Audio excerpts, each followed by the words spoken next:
సమన్వయం అన్నటువంటిది ఏ కార్యక్రమానికైనా ముఖ్యం. ఆ సమన్వయం సక్రమంగా లేకపోతే ఎట్లా ఉంటుందన్నటువంటిది మోడీ గారి సభ వేదిక మీద జరిగినటువంటి పరిణామం. ఇక్కడ 3 పార్టీలు కలిసినాయి. ఒకళ్ళు ఒక బాధ్యత తీసుకోవాలి, ఇంకొకళ్ళు ఇంకొక బాధ్యత తీసుకోవాలి. వేదిక మీద ఒకవైపున ఆహ్, ఎవరైతే సంబోధకులు మాట్లాడుతూ ఉన్నారో ఆవిడ మ చంద్రబాబు గారు సన్మానిస్తారని, లేకపోతే పవన్ కళ్యాణ్ గారు ఫ్లవర్ బొకే ఇస్తారంటే అవి 2 తెచ్చిచ్చేవాడు ఎవడు లేడు. అసలు అక్కడ పెట్ల. అది మైనస్సే కదా! అంత పెద్ద సభలో. అట్లాగే మైకు అన్ని సార్లు ఫెయిల్ అవ్వడం మైనస్సే కదా అది. ఎవరు ఆర్గనైజ్ చేసింది అట్లాంటి ఇష్యూసు? అన్ని సార్లు అది కూడా ప్రధానమంత్రి మాట్లాడుతూ ఉన్నప్పుడా?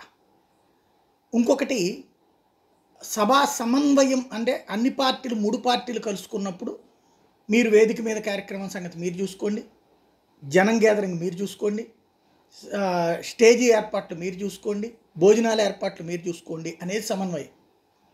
ఒక వ్యవస్థ ఫెయిల్ అవ్వాలని నేను ఎప్పుడు కోరుకోను. ఖచ్చితంగా సక్సెస్ కావాలి. అందులో ఉన్న లోపాలు సరి చేసుకోవాలి. ముగ్గురు కలిశారు, మంచిది. తమదైనటువంటి ఆలోచన చెప్పాలనుకుంటున్నారు, మంచిది. వాళ్ళు ఏం చేయాలనుకుంటున్నారో చెప్దాం అనుకుంటున్నారు, మంచిది. ఈ ప్రాబ్లమ్స్ని సాల్వ్ చేసుకుంటే నెక్స్ట్ సబ్ బాగుంటుంది.